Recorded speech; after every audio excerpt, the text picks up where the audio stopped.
organization's objectives include maintaining international peace and security, protecting human rights and delivering humanitarian aid, promoting sustainable development, and upholding international law.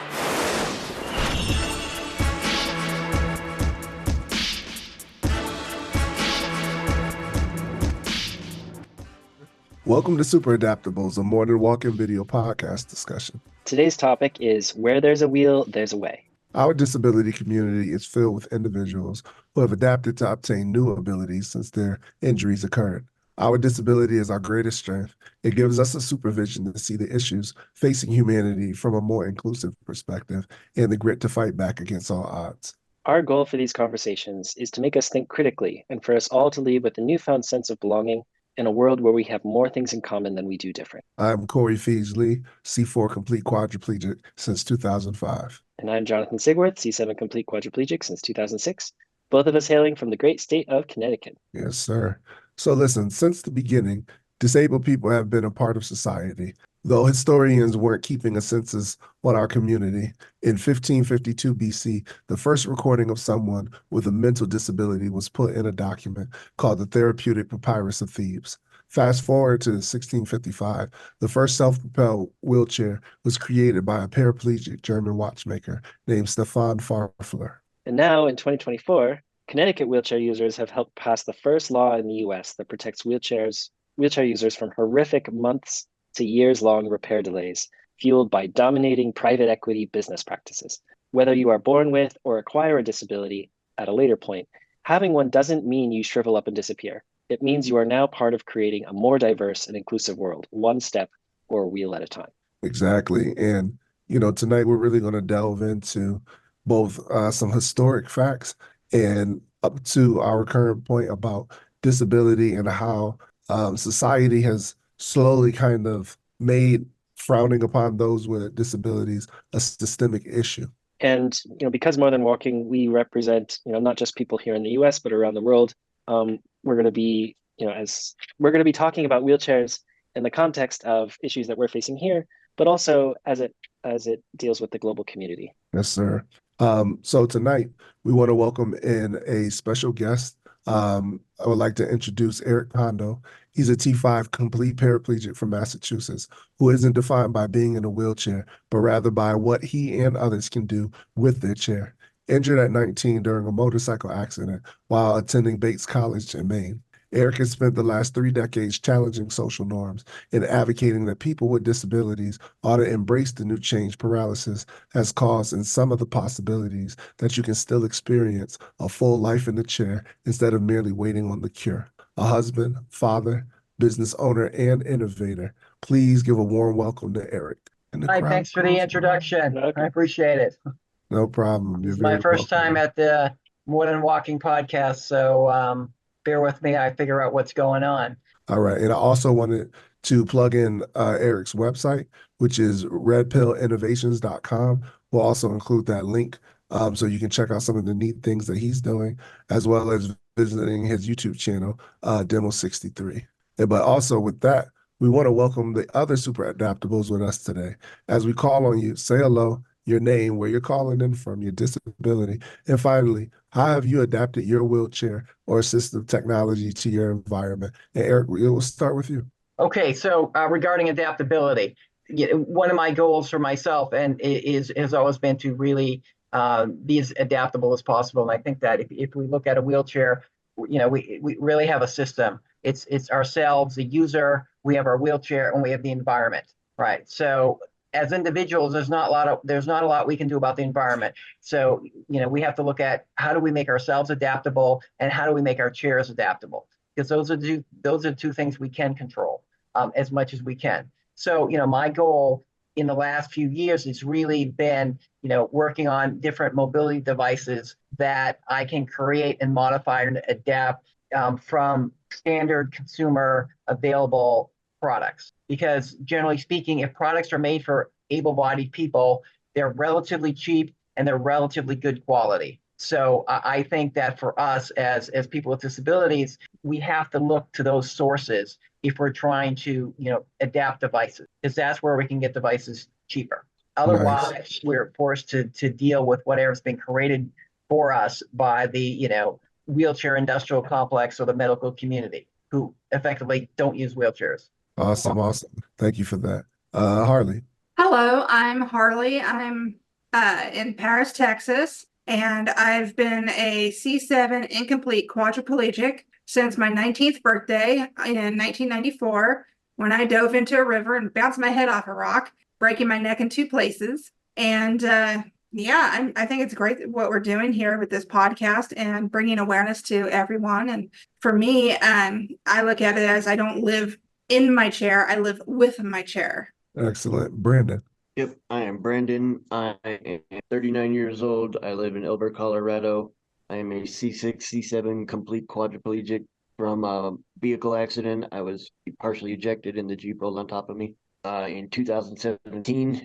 I have a very love-hate relationship with my wheelchair, and I think I always will because it is what it is. No, that's very understandable. Very understandable. Mark. I'm Mark. I'm in Columbia, South Carolina. I've been a C7 quad since 1985, so damn near 40 years. I'm 56 years old, and I was trying to think of what sort of things have I done to my chair to make it. The main thing that I've tried to do to my chair, each chair, is make the wheelie bars just the right height so I can still pop up over curbs and certain bumps and things, rather than that, because I definitely want my wheelie bars because I don't want to flip over on my head. I've done that a few times too, and had them flipped up for one reason or another. Then had too many beers and forgot they were still flipped up. But I try not to do that anymore. But yeah, I usually get them modified just a bit so that they're just the right height to keep you from flipping over, but yet you can still pop over curbs and some steps and things of that nature. Awesome. Awesome. Sandy.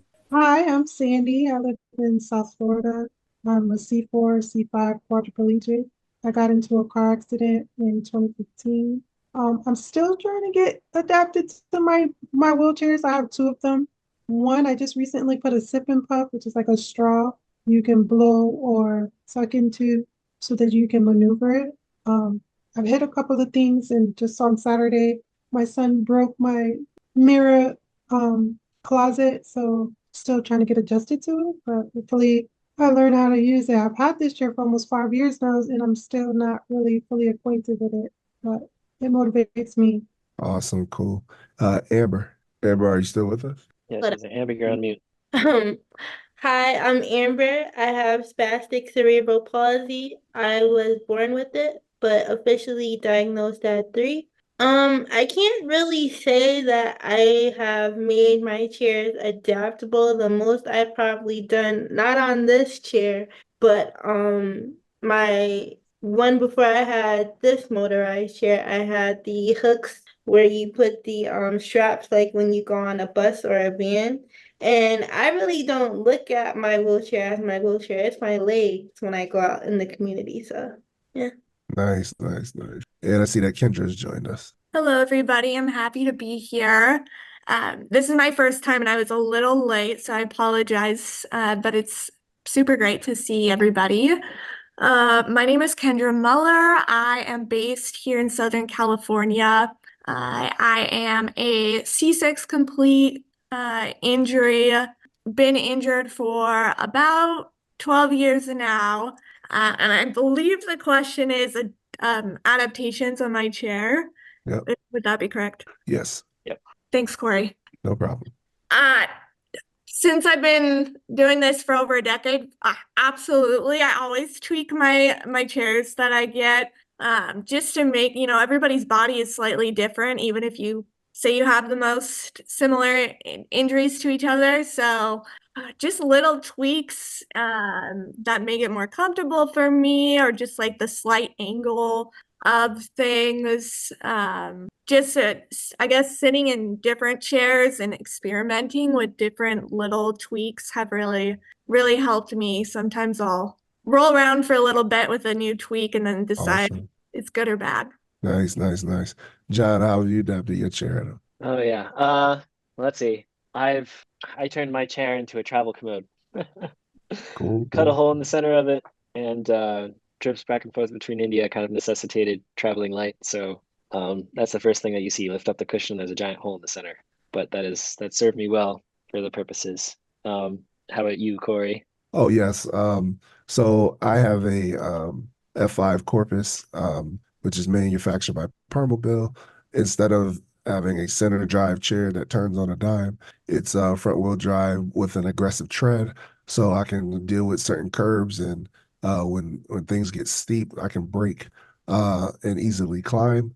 Going up the street and stuff of that nature. It's also a standing chair, so like when I want to stand, I'm able to do that as well. Connect Bluetooth connectivity, so I can able to operate my phone independently, which gives me a great sigh of relief because before people had to like go on my phone, down, they're looking at my email and all kind of other weird stuff.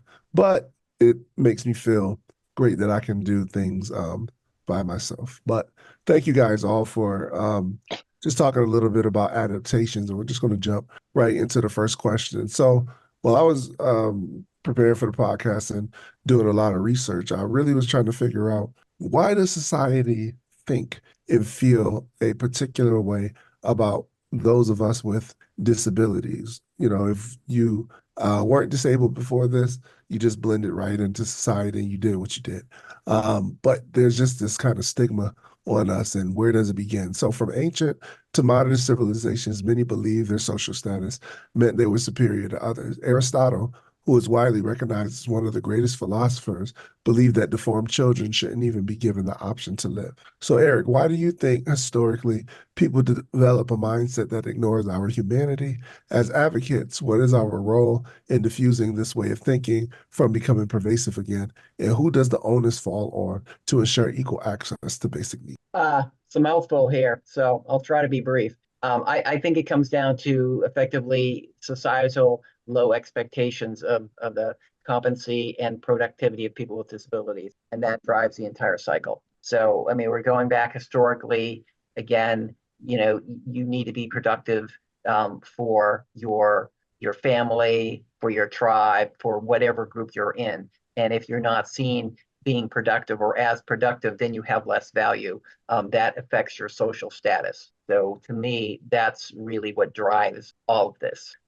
So, and then, how pervasive is it? It's very pervasive, and it's even more pervasive in low resource countries. So here in high income countries, because we're not living so much on a survival level, it's less pervasive. But I think as you get into more low resource countries, you're going to see that the stigma, is proportionally increases because of that. So as far as advocates, what is our role in diffusing this way of thinking? I think that you can't wish it away. Unless you're able to convince society of the value and value in terms of competency or economic value. I think that the task, the attempt to say, look, we're valuable just because you're human doesn't work. If that did work, then we wouldn't be in a situation we're in. So, in my opinion, we have to focus in on creating or being seen as competent and valuable. And so that would be my answer. On who does this onus fall? Well, who cares more than us, right? Mm. So easy to say. It'd be nice to say, well, society should just take care of this problem and we should be all set. But as a practical matter, unless we as people with disabilities are involved in this process, it's not really going to happen, in my opinion. So it needs to be driven, on a grassroots basis. That's my answer. Yeah, I agree with that. John, before you call on the next person, I just wanted to follow up with Eric about that. Do you see through the innovations that you created that people, able-bodied people, look at you and say, wow, like he's not quote unquote feeling sorry for himself. He's making use of his time adequately by contributing. Do you think that's reshaping people in some way in your experience? Well, yeah, I mean, I'll give example that, if you do things that breaks the stigma, breaks the perception, and they rethinking you. So, if I ride my, electric, if I'm on my electric skateboard on my wheelchair, using my wheelchair to control the electric skateboard, and I'm Doing a wheelie on your electric skateboard. Yeah, I'm doing a wheelie to control my electric skateboard, and I'm doing that, and people see that, they're like, oh shit, I didn't think you could do that in a wheelchair. Oh, maybe that person who's doing that is afraid to ride a skateboard. So now it's kind of, they're faced with seeing something that's like, oh, wow, that's more than I can do. I didn't think that was possible. So yeah, I think anything that we can do to break that perception is super important. Whatever it is, doesn't have to be an athletic thing. It could be lots of other things. But again, I think it all gets back to the perception of competence. We have to break the low expectations, and that's not particularly easy because it's been ingrained, since the beginning. Well, thanks for that, Eric. Would love to hear from Kendra what you think on that question. 3-part question. Thank you. Being I work as an attorney, and so obviously from Aristotle, but you also see within the law a very clear dehumanizing system regarding disabled individuals from the time of, so-called, now we call them ugly laws, which were when anybody with looked different or looked necessarily in poverty or disabled was criminalized. And I think are at least one of many systems that hold very pervasive views is the broken legal system here in the US. And that's just one example of kind of societal systems that are pervasive, and I think it holds still in every single societal system. In diffusing that way of thinking, I agree with Eric. I think we all do our part here, and everybody on this call, I believe, is doing our part. It's also, focusing on those broken systems. I think it's great to have community-led organization that focuses directly on the broken systems in our society and works to chip them down bit by bit, even if it's just something as simple as, switching up the stigmas that we see that are very prevalent in our society today concerning disability. And so I think the onus is definitely on the systemic oppression and the broken systems, but we as disabled advocates at the end of the day have to be the ones that are raising the issues and saying there actually is an issue. Yeah, I wholeheartedly agree with that. And I saw Eric had an interview that he did, and one of the things he spoke about, to your point, Kendra, was community. But as we're moving along, Harley, what do you think about question 1? Oh, going back in history, absolutely. Persons with disabilities were seen differently because you had the hunters and gatherers, and someone like us we're broken in historical aspects of things. We would be considered broken. And so you're obsolete. A few years ago, some friends and I, we sat down and we're like, okay, if things went sideways, what could each of us do? And we had notebooks and everything. And they're like, okay, we can charge Harley's chair by taking a bicycle and, do it as a hand pedal. So this way we can charge her chair. Harley's the keeper. So I would stay at ground zero. I'd stay at the base. I would be the bookkeeper because my knowledge of and ability to find anything and everything. I've been nicknamed Penelope Garcia from the TV show Criminal Minds because I'm able to do things and find things and get answers that even private investigators ask me, how'd you find that? And I'm like, I'm not telling. That's my secret. So I think for us nowadays, for me here in Texas, I am being widely accepted and asked for, and it feels strange to actually go from being shunned to, yes, please help. And right now I'm already certified for the Texas accessibility standards. I'm currently researching becoming a RAS, which stands for Registered Accessibility Specialist. And here in the state of Texas, they look for people with disabilities that know about construction, that understand accessibility issues. And so being a RAS, I'll be able to be hands-on with any construction, new construction, modifications, redesigns of any building that's going to be happening. And it feels good to actually be a part of something and seeing a state acknowledging that people with disabilities know what people with disabilities need more than anybody else. No, and that's so great that you are serving the community by being an expert in that way. And it's just a great example. Amber, what do you think of question one? And you're on mute. What was the question again? Sorry. The question is, why do you think historically people develop a mindset that ignores disabled people's humanity? And what is our role in diffusing this way of thinking? And whose responsibility is it to ensure equal access? Well, I think Basically, I can agree with everybody. I mean, since the dawn of time, people with disabilities always got the short end of the stick. I mean, before we had accessibility, we were being institutionalized and, as everyone said, being seen as weak. I feel like the community government has a lot to work through as far as getting things right for us. But that's why we, being the advocates that we are, as everyone has said, we gotta keep fighting for what we need. Yeah, I agree with absolutely. that completely. Again, it's just this overall, conversation about community and advocacy and how we approach it. Sandy, how about you? Alexa. I think one of the things that is like a stigma in society when it comes to disabled people is like I think some of the things that I faced was like people feeling helpless and being uneducated to the fact that there is ways to include disabled people. So as an advocate, I try to inform people that, especially people that are disabled, that if this is not a death sentence, that there's things to still learn about what's going on with our with whatever your ailment that you're dealing with, especially with spinal cord injury. There's so many new innovations out there that are being practiced that are now helping disabled people to be more active. And I think that's Absolutely. something that as a disabled person, not being a disabled most of my life, I think not being fully educated about people out in this position is one of the biggest things that is holding us back.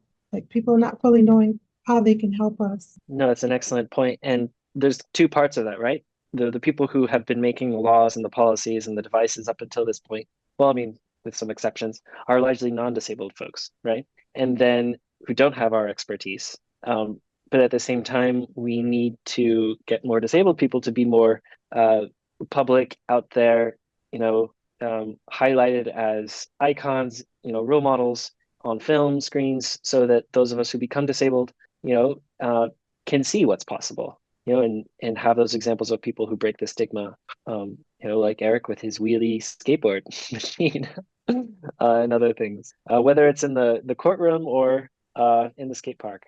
Mark, what do you think of question one? I agree with very much just about everything I've heard so far, but also I think part of the historical stigma is fear. People look at somebody with a disability and they're like, "Oh shit, that could happen to me." And some people are really put off with that, and don't even want to be around people with disabilities because it reminds them of their own human frailty and how quickly life can change. That certainly, I think, is part of it. Ways to change that. I've often felt burdened with being just overcompensating in many ways when it comes to recreational things or doing my own yard work or driving or working, having a career. These are things I would have done no matter what, but there is often a expectation in society of like a person with disability can't do a lot of those kinds of things. So I have felt even more that I need to really do those things and do them myself, and be like, well, why don't you pay somebody to do that? Why don't you do this? Why don't you do that? And, well, I like to prove I can do it. It's good for my own sanity, and I do think it sometimes proves to other people that are clueless that lots of people with disabilities can do lots of things and be productive. And so the more we do that, I know that there's a congressman, I can't remember where he's from, but he's like a C4 or 5 quad. And I've seen a couple of things about him. I thought, damn, we need about 10 more of those in federal government. That would really help a lot. But yeah, more people in roles like that, and whether it's media or politics or whatever. Unfortunately, the governor of Texas is a he's well, I'll just leave it there. But damn, he's the only governor in a wheelchair, and we got him. But oh well. Don't see too many photos of him in the chair, though. Consequently. Yeah, it's usually from the chest up. Yeah. And Brandon, what's your thoughts on question one? I think that treatment of the disabled is also directly correlated with society at the time. Being born disabled, Sparta, that was a death sentence, period. Like, you're sorry, but you're not going to make it. In this day and age, in this technologically advanced society, view things a little differently for the most part. But it is no longer a death sentence, even not that long ago. You know what I mean? In the 50s and 60s, if you had a spinal injury, that was pretty much it. It was a wrap for you. You know what I mean? So it really goes. I think the more disabled there are, it shows better on the society as a whole.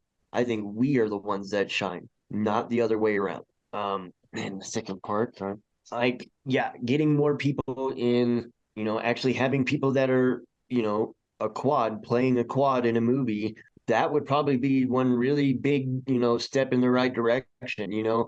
Having, instead of televising every sporting event and never, not the disabled Olympics, you know what I mean? Like, Yeah. put that stuff on front and blast, you know what I mean? Sell tickets, you know what I mean? Make it a big event, get people that don't know a damn thing about it in the seats and have them learn something about it. That's where, starting to dissolve those stereotypes about it. I like that. I like that. I like that. I I must say, John, yeah. give your opinion. I really like what you said, Brandon, about, the disabled group is the part that shines in the society. In terms of, like, the values of a society based on how they treat their most vulnerable. You've heard that referred to, like, how you treat your criminals, how you treat your poor, and how you treat your disabled population. I think that's absolutely true. In some ways it's the reversal, the attention that you were talking about, Brandon. It's the reversal. People used to go to a circus to stare at the disabled freaks. And in the US now, like, I remember when I was first injured in India, I would roll down the street and everyone would stare at me. Because I was the only wheelchair that was out and about, really. When I came back to the States, I would roll down the street. No one would look at me. I was invisible. And it's that, like, oh no, I'm not supposed to look. Oh, I'm not supposed to pay attention to this disabled person. There's part of that going on too. And in terms of, like, the historical, causes of this, I think what everyone has said is true. It also, that lack of productivity or, practical use for a disabled person also manifests itself in, like, our religious beliefs, our religious communities. And, like, just the other day, I was at the mall and a woman stepped by and she's like, I just want to let you know that, a miracle is going to happen in 3 days. I was like, oh no.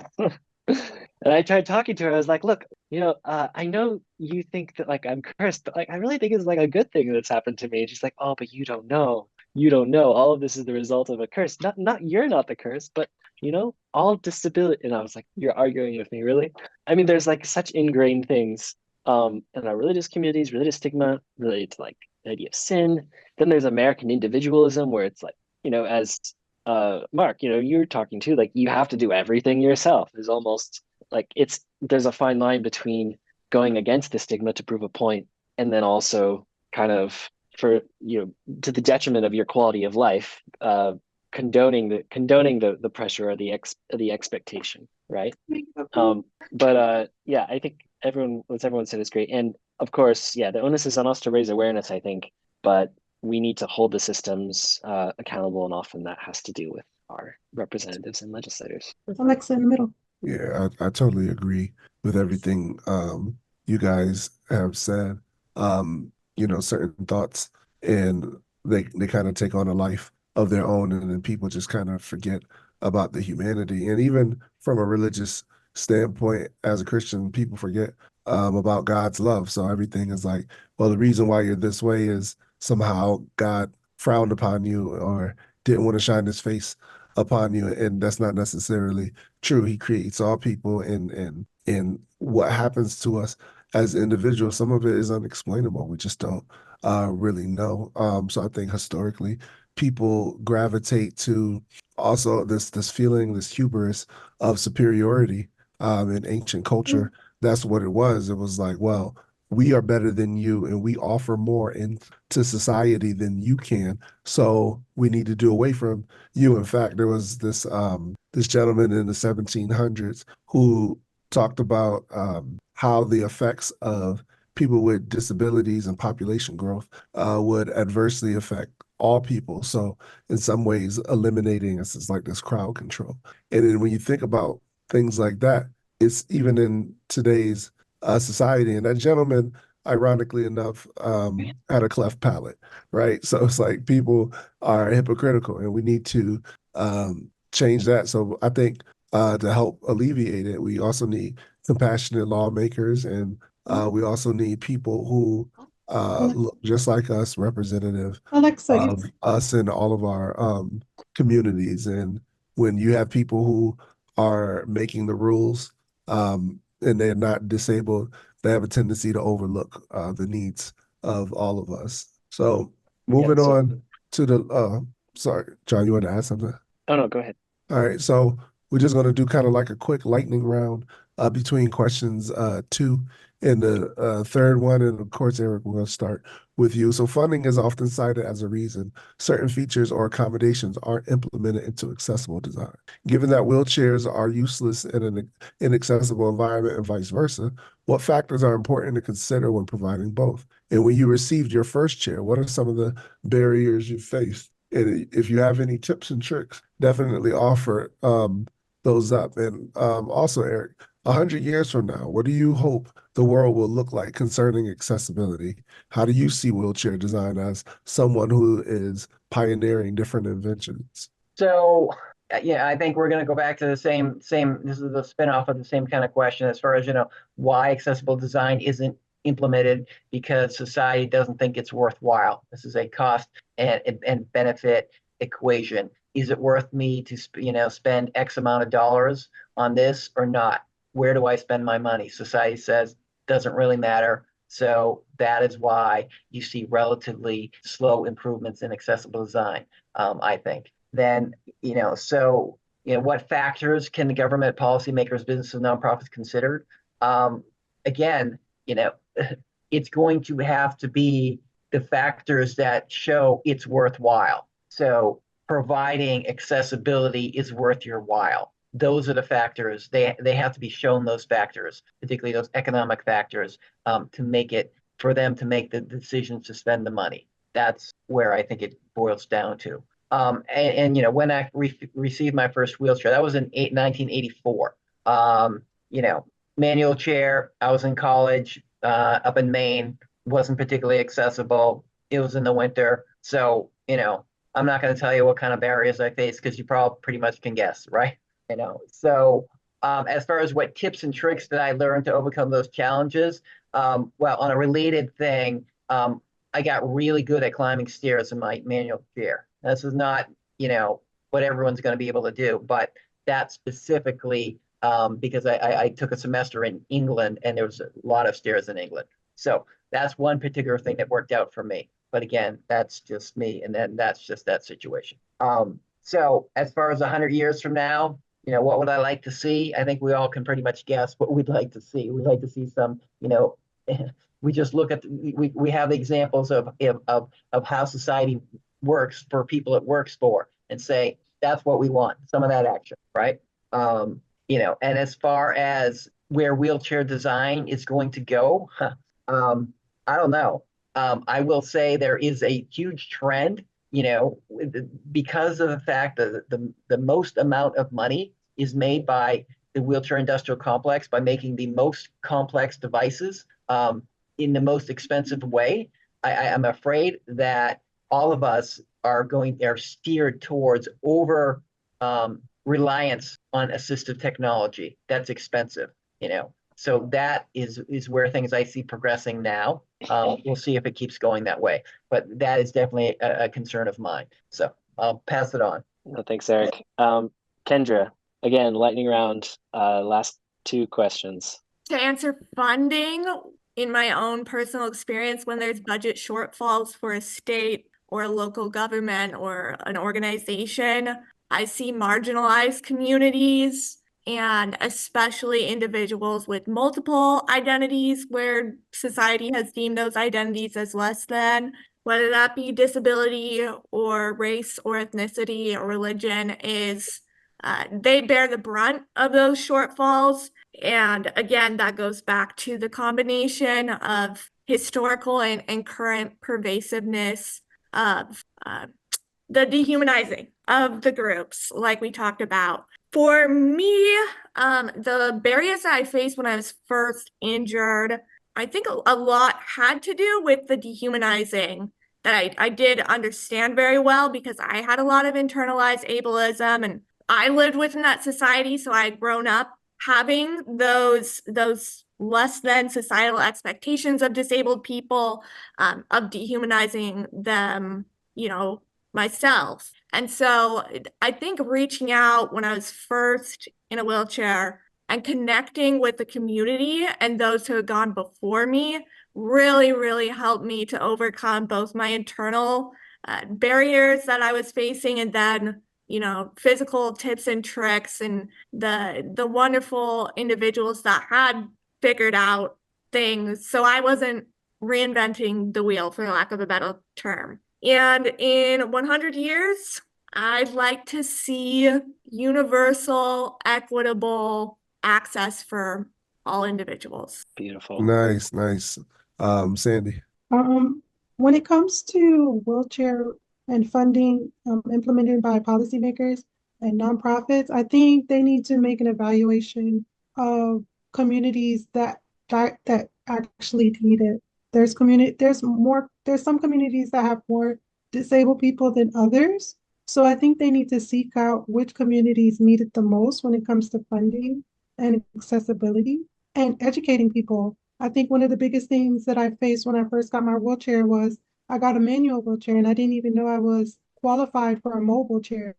So the tips and tricks most of the tips and tricks that I learned was from other disabled people. Actually putting myself out there and rubbing shoulders with people who have already been injured and go through the system as well, so that I can pick up on some things to better my experiences, especially when it comes to getting all the services that you need. 100 years from now, I pray that God provides a way for radical miracles and innovations when it comes to either spinal cord injury or cyborg type lifestyles, or even what Elon Musk is doing, putting chips in people and reactivating things that don't reactivate. So hopefully we won't even need wheelchair accessibility, because everybody will probably be able to iRobot out the way or something. I'm not sure. With technology, things are going super fast, and I believe with all the different innovations happening, they will be able to tap into different types of medicine and innovations that will provide us with the ability not to have so many disabled people. That's a great point, and maybe that'll solve Eric's concern about the rising cost of things. If we're all stuck in the same boat, if we're all forced to use Cybertronics, then hey, there better be universal healthcare covering that. I know it's very scary. People are like, oh my gosh, would you get the chip? Would you be able to do that kind of stuff? I'm like, I mean, God created doctors. I know it's a very scary place to be, and I don't want to be possessed or anything, hooked to some machine. But I mean, there's alternative ways to live, and you have to constantly be changing your perspective, especially when it comes to things that haven't been invented yet. I mean, as I heard one person point out, the thing that Elon Musk is doing with that chip is already being done with existing technology. So we have to take every new development with a big grain of salt. But Mark, want to hear your thoughts on those last two questions. Wow. Yeah. I remember my first wheelchair, and it was a quickie. And back then there were two options for wheelchairs: E&J, Everston Jennings, and Quickie. I think that were the only brands even available. And I didn't know shit about wheelchairs then. And so it wasn't like, I want this feature, I want that feature. A PT spec'd it out, and I sat in it, and there's like, here's your chair. And so I'm really happy that now there are options and, variations and different grips for your hand rims and different wheels. And there was none of that way back when. So that's really helpful. But the whole accessibility part and getting the environment, the more of us that are out there, I still think that's important. The more of us that are out there doing different things, being part of the community as best you can. Now, I understand we've got our limitations when it comes to transportation or health and accessibility and all that, but the more of us that are out there doing things, being part of the active community where policymakers see you're part of the community, and they understand you want to be a bigger part of the community. So there's more options for accessibility and all that. That's I think that's a big part of it. But yeah, 100 years from now, yeah, it'd be great if all the health problems associated with a wheelchair or whatever were figured out. But ideally, I don't know if that's really going to be a reality, but maybe the best reality would be accessibility wasn't an afterthought. It was just we're building a building. It's going to be like this, and it's going to be welcoming to everybody. It's not going to have a ramp slapped on the side, or a special elevator over here or whatever. It's just going to be, every architect, every builder is going to build everything accessible, regardless of whether they expect somebody in a wheelchair to come by or not. It's just going to be welcoming to everybody. That would be a perfect reality, in my opinion. Yeah, I couldn't agree more with that. Harley.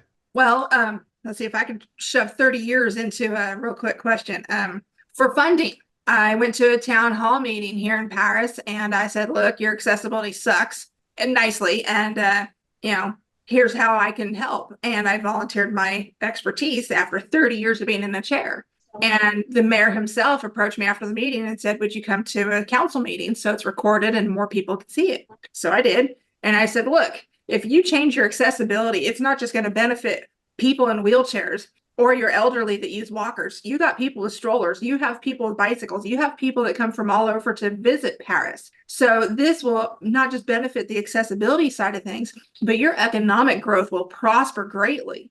And next thing you know, they're calling me saying, hey, how can we do this? How can we do this? How can we change that? So that's how I got into helping the city here. And as for, being active and stuff, there's a video. I don't know if it's still on. No, we didn't put it on YouTube yet, but I have a YouTube channel where I put some random weird things. We were pruning a tree. All right, well, we need to get this pile of branches to the backyard. And I was like, hook me up. And like, what do you mean? I was like, tie up the rope, tie it to the back of my chair. I got this. So you see me hauling a big old pile of branches behind my chair and I'm just zooming along. And it's like, I'm a country girl, if we can make something happen, we're going to do it. No matter how goofy it looks, no matter how funny it looks. We actually get one pile of branches that was so heavy, my chair actually stopped. It just turned itself off. And it's like, well, we found the max load. So we made a smaller pile and I just pulled it and hauled it and, did what we had to do. My very first chair, I grew up in California. So Quickie was only up in Clovis, California, which is only about an hour 15 from where I grew up. And my physical therapist was my neighbor. She knew I'd lived in the country. That dumb broad gave me a manual wheelchair that didn't give me any independence. And it wasn't until 4 years later when I realized, I could get a power chair. Second, I got my first power chair, which was a Quickie P200.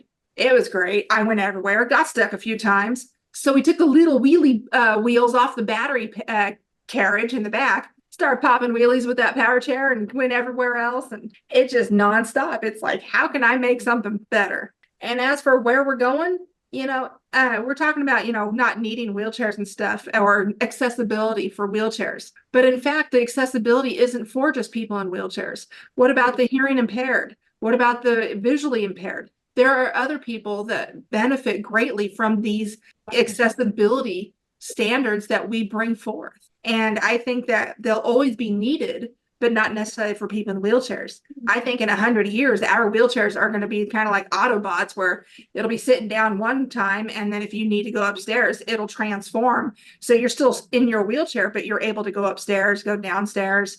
They had the amphibious automobile back in the 50s. So you drive off the beach and you're still in your car, but you just drive into the water and you keep going all the way to Catalina Island. So I think we'll have a universal chair. My only fear is that the cost will be too much for it to be accessible to all. Just like me recently, one of my medical supplies is no longer covered by insurance. I'm on Medicaid and Medicare. So now I'm like, oh my gosh, that's $75 a month. I got to find out how I can afford. So there are great attributes to where we are going, but there are also great detriments. And I think as long as we, the people with disabilities, continue to say, look at us. Yes, we can. And yes, you can if you listen, then I think our future is going to be great. No, it's really important for us to keep our skin in the game and make sure that everyone realizes that we're going to hold them accountable if they don't listen. Amber, I want to hear your take on those last two questions real quick. To answer, what is it? I think it's question 2. I think that definitely funding is definitely a thing that the government needs to work on. For instance, I don't know if you guys know this, sorry, but when you guys get a power chair, you only get to pick specific colors. It's not like it's a variety of colors like as it is for a manual chair. And I've learned that like within the last 5 years with picking chairs. 'Cause I'm like, I want this color, and it's like we can't do a neon, but if you had a manual chair, we could definitely make that color happen. It's like, but why? And it's because the power chair costs more because there's more parts to it. So I believe that funding definitely needs to be worked on accessibility. Like we need more ramps in places. We need stair lifters in places. Because for instance, what if we come in our manual chair and our meeting is upstairs or our doctor's is upstairs? There needs to be more thought process in how that could work. The last question to that, my first chair was a quickie. We're talking 98. I was about 5 going into pre-K. And I remember the frame was lavender because lavender was my favorite color. The seat was black. I decorated it with stickers. I think the thing that was unique about that wheelchair and my manual wheelchairs to come, it was a one-arm drive because I only could use my right hand because my left side is my bad side. I didn't get my first power chair until I was in my last year of junior high, so we're talking 8th grade. My therapist at the time, suggested it because she's going into high school and she needs to be able to get around without the help of others. So that's how me getting a power chair came into play. And that was also a quickie. That thing was fast. Was it a culture shock? Yes, because I took down a whole math class. I'm not even gonna go into detail, but it was pretty bad. It was a culture shock. When you say you took down a whole math class, you ran them over, or what does that mean? Because it was my first time, operating a power chair, I took down the whole like tables. This boy was trying to help me. I ran him over in the process. I heard it was crazy. I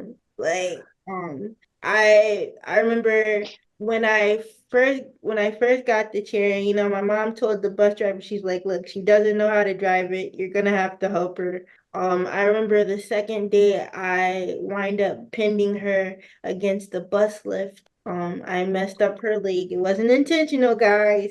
We didn't even leave my house. This all happened with me just getting in the bus like 5 minutes. That's why I'm scared to drive my chair right now. I, I I just mean, I was floored. I remember just crying like, God, please just let me get off this bus. But my mom still made me go to school after I had begged and plead, like, Mom, can I please stay home because I'm Oh traumatized. my gosh.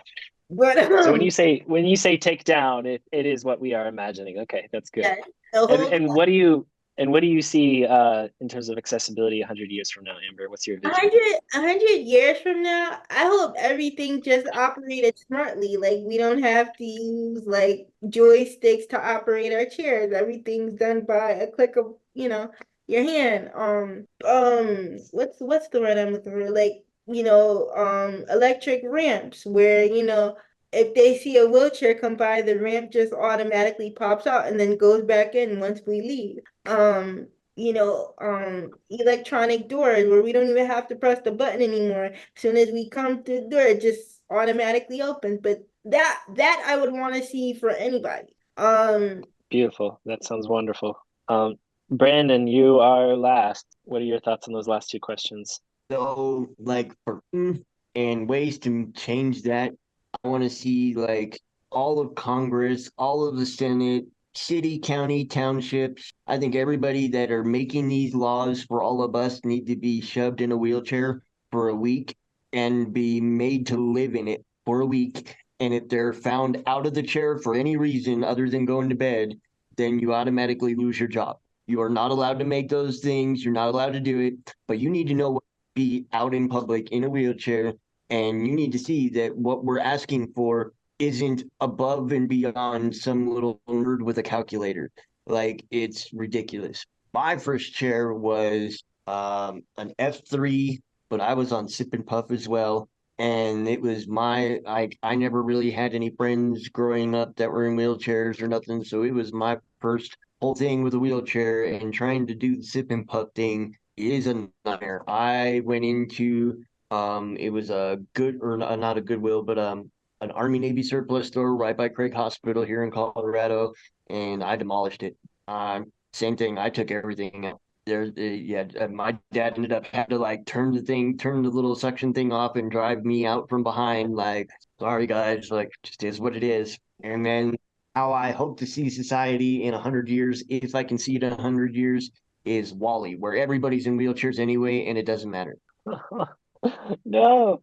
Oh my gosh. Please not Wally. Not Wally. So before I pass it off to Corey to finish us off, I think a really important thing, as Eric mentioned, everything is getting more expensive. And if you look at the wheelchair market, the repair market, everything, it's all being consolidated, largely by big business. And it's really important for us to remember that there are simpler solutions. There are very effective, well-designed solutions out there. And especially when you consider that, let's just go on a limb here, but I would suggest that the majority of people who need wheelchairs in the world don't have them. And that is largely because of the infrastructure. It's largely to do with the lack of businesses and the cost that kind of our ultra technological society has kind of pushed all those costs up. So remembering that a pencil works just as well as a laser diamond powered pen, is a good thing to think about and keep in mind. And then another thing is, especially here in the US, the federal government, currently only approves equipment that is useful in the home as opposed to out in the community. So that's a huge change that needs to happen. And when I received my first try, I had a Quickie GT, which is pretty cool. It was red, matched my college colors. And then since I've been using a Trilite ZRA, which I love, every new chair has been a Trilite ZRA.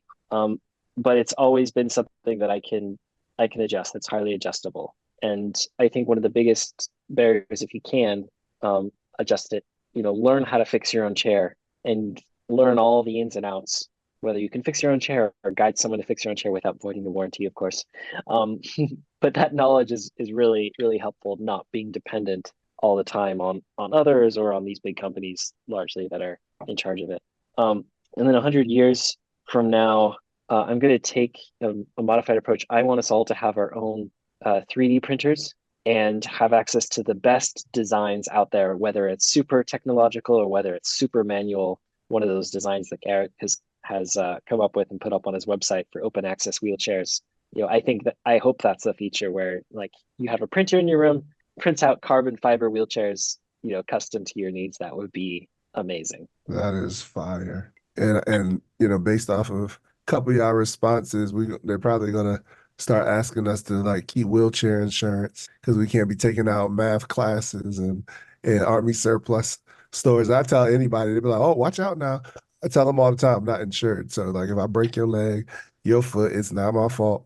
You see me coming through, like, this is a Hummer, you know what I mean? But yeah, so as far as accessible design and implementing those things, I just think that the more communities that are built, like when somebody decides that, they're a developer and they want to take a plot of land, 50 acres, and they want to do housing, I think it should be required by law that you have accessible housing, single floor, ramps that are there, elevators if, somebody wants it designed that way so that people with disabilities have options. It's far few in between that you actually find, a home that's going to be able to suit your needs that doesn't need all the modifications. And that would really, I think, lower cost because you may need less material to actually create that. And like everybody else, my first chair was a Quickie Storm TDX. It was like a Honda Civic. I can still remember one day it was snowing and I just drifted all in the parking lot and I had such a good time. My current chair cannot do it. It's like you try to drift and it just breaks. It just stops, you know what I mean? But yeah, that Storm TDX center wheel drive was fantastic. I actually still have it. It's kind of cannibalized and butchered, but I'm gonna go give it to someone else so they can repair it. Like to another shop and somebody else can be able to utilize it because it still does work. Some of the barriers I faced, it was really all about learning how to maneuver. So I would drive in places with my eyes closed so I could feel for the room and, put food on my lap so I can go get my meal or my lunch independently and stuff. So if I saw a barrier, I just challenge myself to be able to try to maneuver around it. In 100 years from now, what do I see the future like? Much like what Eric is doing. I feel like, 20 years ago, what were we doing with our cell phones? If you had to call somebody, you had, the corded earplugs, and usually it's just the one. And, you put your cell phone on your hip and stuff like that. You might even show it off. You think you're cool and what have you. But now Bluetooth technology is available to everybody. Same thing with cars. If you had a car phone in your car in the 90s, you were doing it. Now, your phone just connects randomly, sometimes without you even asking, right? So I think that it's going to be the same thing with wheelchairs. I think that's going to be like, all right, people are disabled, people are a part of society, and they're going to need these things in order for our society to thrive. And that's also just my hope. And I think it is pretty, realistic, but that remains to be seen. So listen, guys, this has been, as always, a wonderful discussion where we just, come together with like-minded individuals that help advance the thought process of people who may be stagnant, have an archaic mindset. John talked about, people who are deformed or disabled performing at these kind of P.T. Barnum shows. They used to have idiot cages. In the 1500s, court jesters were considered fools because of mental disability. But we're sharpening that because of people like Eric. Eric is taking PVC piping, wood, and I encourage all of you to check out his YouTube channel at Demo63. The man drove off a bridge in his wheelchair and it didn't break, right? So this is durability. It's individuals like that who are paving the way. No, it may not happen in the next 5 years, but what it does say is what's possible. And so we're very appreciative, Eric, of your time and giving us insight and some hope towards the future. And I really believe that the type of things that you're trying to advance from a technologically standpoint will be adapted and adopted by countries where people are less fortunate, and they'll be able to have access because they can build a wheelchair right in their garage with things from your local Home Depot stores or bicycle repair shops. So again, sir, I thank you for your time and really appreciate you. But thank you guys for participating in our More Than Walking video podcast discussion. Stay tuned in and join us next month and sign up for the More Than Walking newsletter at morethanwalking.com to learn about the topic we will cover next. Until then, remain encouraged, stay hopeful, and above all else, keep adapting. Have a great night, everyone. Have a wonderful night. Good night. Take care.